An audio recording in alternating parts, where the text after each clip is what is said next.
करा आया हूँ। एक सूरह नहल भी हमने पढ़ी थी। तो अल्लाह तबारक व तआला ने इस सूरत में कुरान करीम की हक्कानियत, मोमिनीन की सिफात, मुख्तलिफ अंबिया के अहवाल, अल्लाह ताला की तौहीद पर दलाइल, क़यामत की हौलनाकियाँ और हयात बादल मौत का जिक्र फरमाया।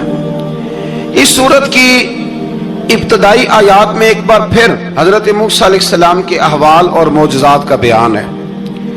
आज नंबर 16 से सुलेमान अलैहिस्सलाम का जिक्र है। वो दाऊद अलैहिस्सलाम के वारिस थे, बेटे थे, और इन्हें परिंदों की बोलियां सिखाई गईं। जिन्नात और इंसानों के लश्कर का एक फौजी डिसिप्लिन के साथ इनके पास हाजिर रहते थे। वो जो उनका लश्कर था ना, उसमें इंसान भी थे, जिन भी थे, और उसके अंदर परिंदे भी थे। उनका लश्कर था, वो हमेशा उनके पास रहते थे। हजरत सुलेमान अलैहिस्सलाम गुजर रहे थे तो एक मकाम से आप गुजरे जहां चींटियां बड़ी कसरत के साथ थी। तो एक चींटी जो उन चींटियों की सरदार थी, उन चींटियों की बड़ी थी, और मुफस्सिरीन किराम ने यह भी लिखा है कि वो थी भी, एक आंख उसकी कोई नहीं थी, एक टांग उसकी कोई नहीं थी, लेकिन इस हाल में भी वो चींटी जो थी वो चींटियों की क़यादत कर रही थी। तो हजरत सैयदना सुलेमान अलैहिस्सलाम का लश्कर जब वहां से गुजरा तो वो कहने लगी, या अय्युहन नमल उदखुलू मसाकिनकुम, कहने लगी चींटियों अपने बिलों में घुस जाओ। कहीं ऐसा ना हो कि सुलेमान अलैहिस्सलाम का लश्कर बेदहानी में, सुलेमान का लश्कर तवज्जो न करे और तुम्हें पांव के नीचे मसल दे। लिहाजा इस तरह करो कि तुम अपने अपने बिलों में घुस जाओ। हजरत सुलेमान अभी 3 मील दूर थे। तमाम मुफस्सिरीन ने लिखा है 3 मील दूर थे। तो वहां से चींटी बोली तो कुरान कहता है कि हजरत सुलेमान उसकी बात सुन के हंस पड़े। फतबस्सम दाहिका, आप उसकी बात सुन के हंस पड़े कि देखो ये चींटी क्या कह रही है। जरा गौर करना बात पर कि हजरत सुलेमान 3 मील दूर फासले पर चींटी की बात भी सुन लेते हैं। मौलवी ने कुरान की आयत पक्की याद कर लिया, ना बशरुम मिस्लुकुम, कहता है हुजूर ने कहा मैं तुम्हारी तरह का बशर हूं। नबी हमारी तरह होते हैं जी। तो वो तो 3 मील दूर चींटी की आवाज सुन लेते थे। इसके कान में चींटी रखो भला, इसे कहो कि बता भला क्या कहती है, कुछ बताएगा फिर दौड़ लगा देगा शायद। कान में रखो इसको, कहो बता चींटी क्या कहती। और अगर ये लफ्ज ना होते कुरान के कि जब उन्होंने सुना तो हंस पड़े, ये जुमले ना होते तो शायद इसको भी ना मानते। लेकिन हजरत सुलेमान ने सुनी चींटी की बात। और अब अगली बात कहने लगा हूं, बड़े खूबसूरत लफ्ज लिखे हैं मुफस्सिरीन ने। फरमाते हैं देखो, एक चींटी ने एक जुमला बोल के, एक चींटी ने एक जुमला बोल के अपने कबीले की खैर खाई की तो रब ने उसका जुमला भी कुरान में बयान फरमा दिया। तो जो सारी जिंदगी लोगों को जुमले बोल बोल के कहे रब रसूल की तरफ आ जाओ, तो अल्लाह कयामत में उसकी बात को कायम नहीं फरमाएगा। जो भी किसी की खैर खाई करे वो एक जुमला बोल के करे, और हो भी चींटी। तो अगर अल्लाह उसका जिक्र कुरान में बाकी रखता है तो मैं और आप अगर किसी की खैर खाई करेंगे तो इंशाअल्लाह जिक्र बाकी रहेगा। शर्त यह है कि करें खैर खाई। खैर खाई करो किसी की, एक जुमला बोल के भी करो, चींटी भी हो तो अल्लाह कुरान में जिक्र बाकी फरमा देता है। तो अल्लाह तबारक व तआला ने इस बात का जिक्र कुरान मजीद में फरमाया। इस पर कई कुछ लिखा है। इसी तरह से एक बात और लिखी है हमारे मुफस्सिरीन ने कि हजरत सुलेमान एक दिन ना इसी तरह निकले, कहत पड़ गया था, बारिश नहीं होती थी। तो हजरत सुलेमान बाहर मैदान में निकले दुआ करने के लिए, खुश्क साली थी। तो जब आप गए तो एक चींटी अपने पर फैला के दुआ मांग रही थी। तो रब करीम ने फरमाया सुलेमान आप वापस चले जाएं, बारिश आ जाएगी पर आएगी चींटी की दुआ पे। तो हज़रत सुलेमान ने अर्ज की, मौला मैं भी तो इतना लश्कर लेके आया हूं ना, तो चलो हमें भी दुआ कर लेने दे। तू चींटी की दुआ पे बरसा देना पर दुआ कर लेने दे। फरमाया नहीं, आप वापस जाएं, दुआ ना मांगे। या अल्लाह क्यों? फरमाया चींटी का दिल टूट जाएगा, वो तो कहेगी कि ये सुलेमान के लश्कर दुआ पे फिर बारिश आई है। तो आप न करें ताकि उसके दिल में ये बात रहे कि नहीं मेरे रब ने मेरी दुआ पे बारिश फरमाई है। आप जाएं, आज बारिश आएगी पर आएगी चींटी की दुआ पे। तो जो चींटी बारिश की दुआ करे कौम के लिए, अल्लाह अगर उसका जिक्र कायम रखता है तो जो अपनी कौम के लिए हिदायत की दुआ करे। और कभी कभी गर्दन झुका के देखा करो कि दिल में रसूलुल्लाह की उम्मत का दर्द कितना है। अगर कहीं हुजूर की उम्मत का दर्द है तो फिर इंशाअल्लाह जिक्र क़यामत तक बाकी रहेगा, फिर इंशाअल्लाह क़यामत तक आने वाली नस्लें भी आपका जिक्र करेंगी अगर हुजूर की उम्मत का दर्द सीने में मौजूद है। इसी तरह से फिर हजरत सुलेमान के लश्कर में ना एक हुदहुद नामी परिंदा भी था, लश्कर का कारकुन था परिंदा। हुदहुद गायब था तो हजरत सुलेमान कहने लगे किधर गया वो हुदहुद, नजर ना आज आया सख्त सजा दूंगा, यहां तो कोई अच्छी खबर लाएगा। क्योंकि वो हुदहुद परिंदा जाता था तो खबरें ला के देता था, वरना सजा दूंगा। उतनी देर में हुदहुद भी आ गया। तो ये परिंदे जो कारकुन होते हैं बड़े सियाने होते हैं, कभी बंदा नाराज हो तो सही खबरें ले आते हैं। तो सही खबर लेके आ गया, आते ही आके बैठा तो उसने हजरत सुलेमान अलैहिस्सलाम ने कहा कहाँ थे? अर्ज करने लगा हुजूर मैं मुल्क सबा गया था, वहां एक औरत हुक्मरानी करती है, उसका नाम बिल्कीस है, बहुत बड़े तख्त पे बैठती है, 80 गज उसका तख्त लंबा है, 40 गज चौड़ा है और शायद 80 मान के 80 टन उसका वजन है। तो हुजूर वो सूरज को पूछते हैं। हजरत सुलेमान ने फौरन खत लिखा, फरमाया जाकर उसे मेरा खत दे दो कि या तो कलमा पढ़ के हमारी फरमा बरदार बन जाए वरना तैयार हो जाए, जो अल्लाह के गैर को पूछते हैं हम उनके खिलाफ जंग करेंगे। वो जब लेके गए ना खत, ये हुदूद गया तो वो मीटिंग कर रही थी, उसके वजीर मशीर सारे बैठे थे।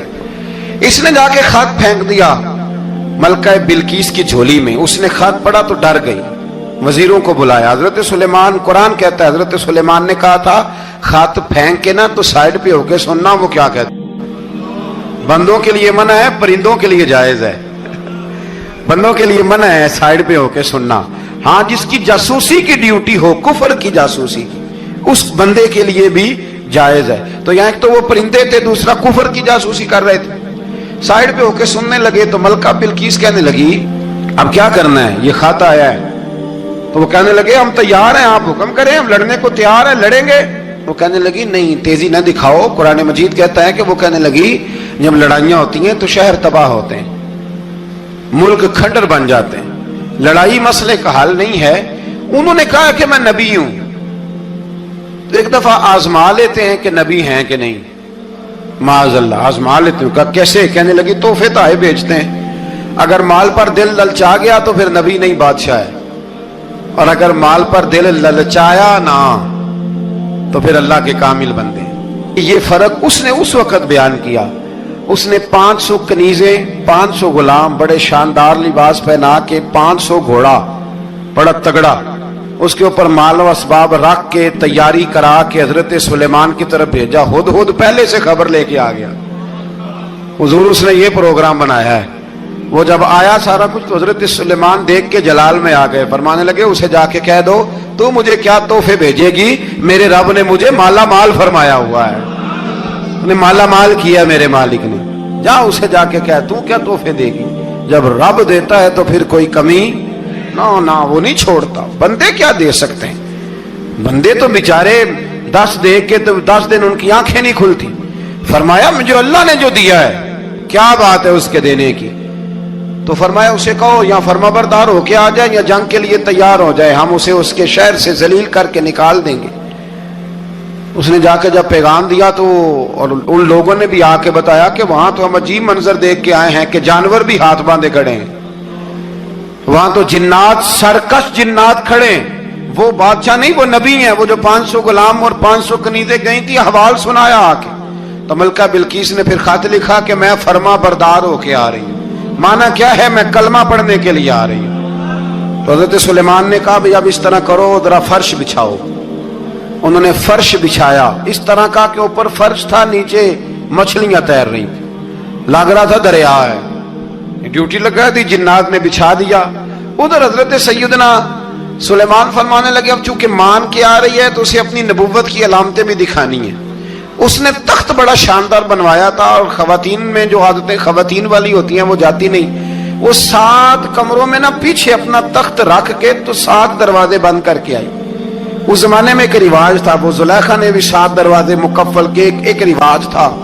एक कमरा, फिर कमरे के पीछे कमरा, फिर उसके पीछे कमरा, फिर اس کے پیچھے کمرہ اور اس کو بڑے موٹے تالے لگائے جاتے تھے، اور فلسفہ یہ تھا کہ ایک تالا توڑے گا کوئی تو جب تک سپاہی آ جائیں گے، اور اگر اس کے توڑنے تک نہ آئے تو دوسرے کے توڑنے تک آ جائیں گے، اور اس کے توڑنے تک نہ آئے تو ساتویں تک تو آ جائیں گے۔ یہ ان لوگوں کا نفسیاتی معاملہ تھا، سوچ تھی۔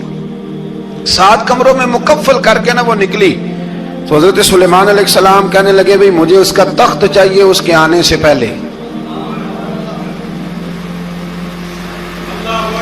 اس کے آنے سے۔ اس واقعے کی کیا ضرورت تھی قرآن پاک میں؟ یہ کیا حاجت تھی یہ تخت والی ساری بات قرآن نے کیوں بیان کی؟ پوچھیں آپ اپنے دل سے بھی اور انکار کرنے والے منکرین سے بھی، اس کی کیا ضرورت تھی؟ وہ جو کہتے ہیں جی ولی کی کرامت کی کیا ضرورت ہے، سیدھی سیدھی نماز پڑھو، روزہ رکھو، حج کرو، زکوٰۃ دو، تو پوچھو ان سے ایک سورت نمل کے اندر اس ساری تفصیل کی کیا ضرورت تھی؟ ختم ہو گئی جب وہ کلمہ جو پڑھ رہی ہے، تو پھر اس سارے واقعے کو رب کیوں بیان فرماتا ہے؟ حضرت سیدنا سلیمان فرمانے لگے تخت چاہیے، اور چاہیے اس کے آنے سے پہلے۔ قال عفریت من الجن، جنوں میں سے ایک بہت بڑا جن بولا، کہنے لگا حضور آپ کا یہ تخت برخاست ہونے سے پہلے لے آؤں گا۔ یہ جو آپ میٹنگ کر رہے ہیں نا، یہ آپ فیصلے ختم، کچھ نے لکھا صبح سے شام تک میٹنگ ہوتی ہے اور اس کو آنے میں پتہ نہیں کتنے دن لگیں گے، تو میں یہ برخاست ہونے سے پہلے، اور کچھ نے کہا دی آپ شرط کیوں لگاتے ہیں کہ صبح سے شام تک ہوتی؟ اس جن نے کہا دی آپ 10 منٹ میں فارغ ہو جائیں، آپ فارغ ہوں گے تو تخت آ جائے گا۔ مفسرین نے لکھا ہے کہ جب قرآن کہتا ہے کہ اس نے کہا کہ آپ کے فارغ ہونے سے پہلے، اس کا مطلب ہے کہ جب آپ اٹھیں گے یہ جگہ خالی کر دیں گے تو تخت یہاں کیویں ہزاروں میل کا فاصلہ ہے آ جائے گا، پر ہوائی جہاز پہ کارگو کرا کے، جی DHL کے ذریعے کیسے آئے گا؟ وہ آئے گا تو بس آئے گا۔ تو حضرت سلیمان کی تو بادشاہت تھی نا زمانے پہ، فرمانے لگے نہیں نہیں تو لیٹ ہے،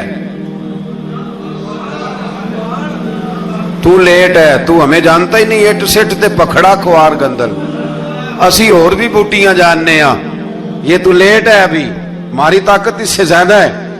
بڑی کمال بات لکھی ہے لکھنے والوں نے۔ ایک مفسر نے لکھا ہے کہ ابھی حضرت سلیمان نے غلاموں سے منگوایا ہے،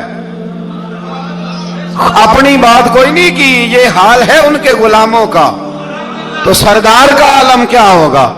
حضرت سلیمان کہنے لگے بھی جلدی جائیے۔ قال الذی عنده علم من الکتاب انا آتیک بہ قبل ان یرتد الیک طرفک، تو اٹھا ان میں سے وہ جس کے پاس کتاب میں سے علم تھا، ساری کتاب کا بھی نہیں، علم من الکتاب، کتاب، وہ اٹھے جن کے پاس کتاب میں سے علم تھا، تو وہ اٹھ کے کہنے لگے حضور میں لے آؤں گا، کب؟ آپ کے آنکھ جھپکنے سے، نہیں آنکھ جھپکنے سے، بندہ تھا جن تھا، جن کی تو بات مانی نہیں انہوں نے، کیا کہا؟ آنکھ جھپکنے سے، میں آنکھ جھپکنے سے پہلے لے آؤں گا۔ تو حضرت سلیمان کہنے لگے تو ٹھیک ہے چل لا، پھر لا، پھر آنکھ جھپکنے سے بڑے ہی نہیں، پھر غصہ نہیں آتا ان پہ، پھر غصہ نہیں آتا۔ میرے شیخ کامل، مرشد اکمل، شیخ بحر و بار، حضور غوث پاک جیلانی، حضرت غوث اعظم یوں کر کے شاگردوں کو، مریدوں کو سبق پڑھا رہے تھے، پڑھاتے پڑھاتے ہاتھ آگے کیا، اور جب ہاتھ واپس آیا تو بھیگ گیا تھا سارا۔ تو شاگرد کہنے لگے حضور یہ کیا ہے؟ فرمایا تمہیں نہیں سمجھ آئے گی، چھوڑو تمہارے والی بات نہیں، خاصاں دی گلامہ آگے نہیں مناسب کرنی، رہنے دو تم۔ کچھ وقت گزرا تو کچھ لوگ آ گئے، ابھی کلاس ختم نہیں ہوئی تھی، کپڑے بھیگے ہوئے ہو، وہ شاگرد پہلے ہی منتظر تھے، کہا تمہیں کیا ہوا؟ کہنے لگے دریا میں جا رہے تھے، اچانک ہچکولے آنے لگے، تو ہم نے کوئی کسی بے عمل کا بازو تو نہیں نہ تھاما، ہم غوث اعظم کے ماننے والے ہیں، تو دریا میں کہا یا شیخ عبد القادر جیلانی شیئا للہ، اللہ کے راستے میں مدد کرو۔ تو کہنے لگے بس ایک ہاتھ ہی آیا ہے، اور یوں کشتی کھینچ کے باہر نکال لیا۔ تو اب وہ شاگرد سارے چپ کر گئے، کہنے لگے جواب کیوں نہیں دیتے؟ انہوں نے کہا تم نے ہاتھ دیکھا ہے پہنچتا ہوا اور ہم نے ہاتھ دیکھا یہاں سے جاتا ہوا. تم نے پہنچتا ہوا دیکھا ہے تو ہم نے حضرت بہاؤالحق نقشبند بخاری ان کی ایک مریدنی تھی, اوپر چبارے پہ کسی نے اس کی عزت پہ ہاتھ ڈالا, چبارے پہ اوپر والی منزل پہ. اس مریدنی نے اپنی عزت بچانے کے لیے چھلانگ لگا دی. جب وہ نیچے گر رہی تھی تو حضرت بہاؤالحق نقشبند بخاری پہنچ گئے. نیچے کوئی ایسا بندوبست کر دیا, کوئی چارپائی بچھا دی, کوئی ایسا جس پہ وہ آ کے آرام سے گری اور بچ گئی. حضرت صاحب کی طرف دیکھ کے کہنے لگی حضور آپ کب آئے؟ فرمانے لگے پتر جب تو چبارے سے چلی تھی تب میں بخارے سے چلا تھا. جب تو چبارے سے چلی تھی نا تب میں بخارے سے چلا تھا, اور تیرے نیچے آنے تک میں بھی پہنچ گیا ہوں. میں بھی مالی دا کم راکھی کرنا, پل کچے ہون یا پکے, اے پیر مریداں دے سر تے رہندا ہے. اے جھوٹے ہون یا سچے, یہ پکی غلامی کریں یا کچی کریں, پیر کی بھی مجبوری ہوتی ہے. کیا کریں, پیر مریداں دے سر تے رہندا ہے. اے جھوٹے ہون یا سچے, کیا کیا جا سکتا ہے. لیکن نا نافرمان بیٹے کا بھی تو جائیداد میں حصہ ہوتا ہے نا. نافرمان بھی ہو تو جائیداد میں حصہ, تو چلو باپ ناراض رہے گا تو اللہ ناراض رہے گا, بات الگ ہے, پر جائیداد کا حقدار تو ہے نا, چاہے نافرمان ہی ہے. پیر مریداں دے سر تے ہی رہندا ہے. اے جھوٹے ہون یا. پھر وہ تخت آ گیا تو حضرت سلیمان سے پوچھا یہ کیا ہے؟ قال ھذا من فضل ربی. فرمانے لگے کچھ بھی نہیں. حضرت سلیمان کہنے لگے یہ میرے رب کا فضل ہے. شاید سب مفسرین نے بڑی بڑی باتیں کی ہوں, پر یہاں ایک قاضی ثناء اللہ پانی پتی رحمت اللہ علیہ کا فقرہ میں پڑھ رہا تھا, بڑا مزہ آ رہا تھا. قاضی صاحب فرمانے لگے اس آیت پہ, قاضی صاحب کہتے ہیں جن پر نرا فضل تھا, ھذا من فضل ربی, نرا فضل. فرمایا ان کی تو اتنی طاقت ہے کہ وہ ہزاروں میل دور سے 80 گز لمبا 80 گز چوڑا تخت آنکھ جھپکنے سے پہلے لے آتے ہیں, اور جن کے بارے میں اللہ فرماتے ہیں بشر المؤمنین بِأَنَّ لَهُم مِّنَ اللَّهِ فَضْلًا كَبِيرًا. فرمایا محبوب اپنے غلاموں کو خوشخبری دے دے, باقیوں پہ نرا فضل تھا, ان پر تو فضل کبیر ہے, ان پر تو بڑا ہی فضل ہے اللہ کا. تو فرمایا جن پر فضل کبیر ہو, ایک نہیں, اس پر میں بڑے دلائل دے سکتا ہوں. کرامات اولیاء پر میں بڑے ہی دلائل دے سکتا ہوں, بڑے. غوث اعظم رضی اللہ تعالیٰ عنہ کے بعد بادشاہ آیا تو کہنے لگا پیر تب مانوں گا جب سیب کھلائیں گے. سیب کا موسم ہی نہیں تھا. تو حضرت صاحب آتے ہی اسے کہنے لگے اب تو میری ولایت کو سیبوں پہ تو نہ تول, اب سیب کھلائے تو ولی یا نہ کھلائے تو ولی کوئی نہیں, یہ تو اب میری ولایت کو سیبوں پہ تو نہ تول. تو حضرت صاحب نے یوں ہاتھ اٹھایا تو اللہ نے 2 سیب عطا فرمائے. تو وہاں جملہ ہے حضور غوث اعظم کا, فرمانے لگے اگر اللہ حضرت مریم سلام اللہ جو بنی اسرائیل کی ولیہ ہیں, ولی ہے نا, وہ نبی تو نہیں نا, عورت نبی نہیں ہو سکتی. فرمایا اگر اللہ انہیں بغیر موسم کے پھل دے سکتا ہے, میں تو محمد عربی کا نوکر ہوں. فرمایا اب نہ 2 سیب آئے تھے, تو وہ کہنے لگا میرے تو دل میں 1 سیب تھا نا, تو حضور غوث اعظم نے نا 1 سیب مجھے دیا, 1 میں نے کھایا تو 1 غوث پاک کھانے لگے.